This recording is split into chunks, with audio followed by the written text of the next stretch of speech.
La caractéristique principale de l'Institut Santé, c'est sa pluridisciplinarité. Notre institut regroupe des biologistes, des cliniciens, des pharmaciens, des chimistes, des ingénieurs, des physiciens, des psychologues et également des sociologues issus de 25 services académiques de l'UMONS.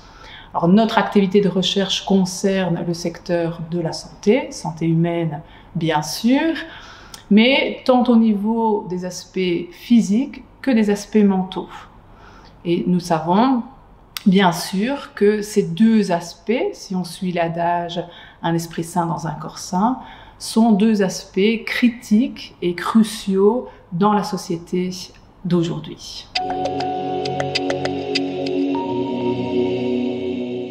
Notre force, c'est certainement sa dynamique, et donc la dynamique qui a été mise en place pour permettre aux chercheurs de se rencontrer, de communiquer, d'établir des collaborations interfacultaires, des collaborations aussi inter-instituts. Et puis cette dynamique est renforcée par des partenariats avec les hôpitaux de la région, hôpitaux aussi de la région de Charleroi, ainsi que des partenaires au niveau industriel. Alors on a aussi la chance au niveau de l'Institut de pouvoir s'appuyer sur des plateformes technologiques au sein de l'UMONS qui nous permettent de mener des recherches de qualité en posant des questions aussi bien fondamentales, cliniques ou encore appliquées.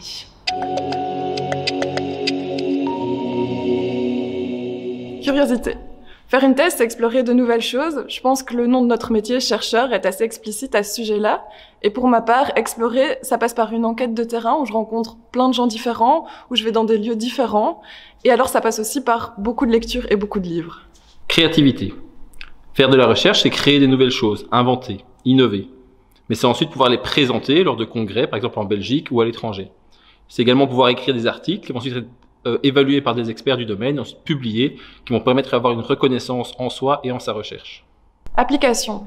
Au sein de notre institut, les possibilités d'application sont assez importantes. Et pour moi, depuis le début de ma thèse, c'est important que mon travail fasse sens pour d'autres personnes et qu'il puisse modestement contribuer à améliorer les choses.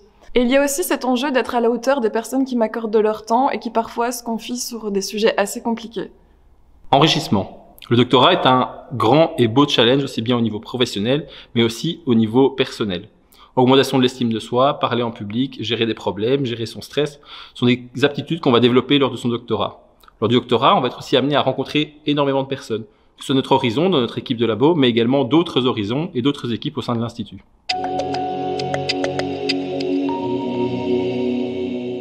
Nos thématiques vont porter dans les domaines de la santé, donc aussi bien au niveau du diagnostic que du traitement, en passant par le pronostic. Et on a au sein de l'Institut 4 thématiques fortes qui sont la thématique bien-être, donc aussi bien le stress, les émotions, le cancer, les maladies neurodégénératives et les maladies métaboliques, particulièrement l'obésité.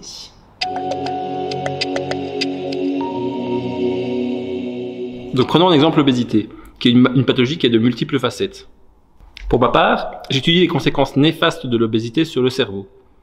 Lors d'une approche biologique et moléculaire, je vais essayer de voir comment l'organisme fonctionne et pourquoi il dysfonctionne. Pour ensuite trouver un moyen, via l'entraînement physique pour ma part, de le faire fonctionner, ou en tout cas d'atténuer les effets néfastes causés par l'obésité au niveau cérébral.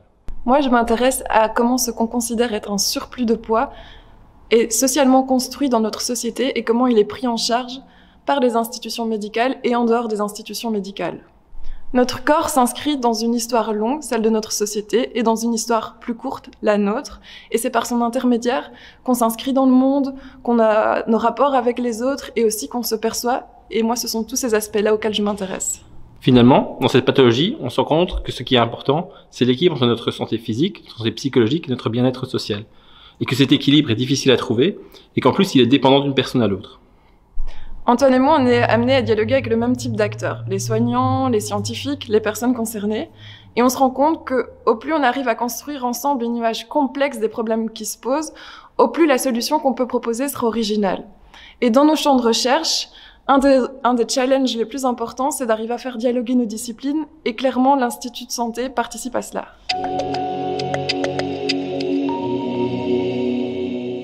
Alors la place des jeunes au sein de l'Institut est très importante et donc nous développons chaque année différentes actions pour eux, des actions qui leur permettent de partir par exemple en séjour à l'étranger pour pouvoir s'expertiser dans une méthode ou apprendre une nouvelle technique.